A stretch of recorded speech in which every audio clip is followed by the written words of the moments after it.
Hi and welcome to my YouTube channel. In this video I'm going to do a quick review of the Duranic portable double hot plates. First, what's in the box? So I'm going to take it out of the box. This was sold on Amazon, I think about £40 thereabouts, and I'll put that down.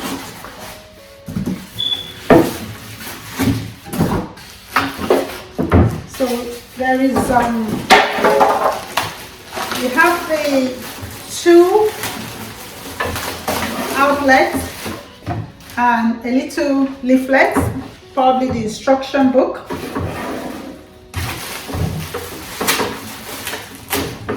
Nice and solid. I think it's made of steel, but it's actually nice and probably easily cleanable as well. Probably would have preferred stainless steel, but this looks great as well. And this you can use when you go on a camping, family holiday, or you are in your garden and you want to, entertain some friends and family, and you just want to cook while out there.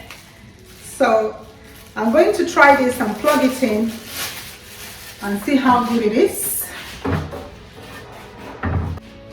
Yeah, so it's basically plugging into an electric socket, and then you have the on and off. So you just turn it on and hopefully it comes on. So I'll wait and see how quick it heats up, and I'm going to use it to try some recipes as well, just to see if it's a good one. The reviews was quite good, and I hope to enjoy this, and I'll let you know later if I find it very useful. Thank you for watching my channel. Goodbye.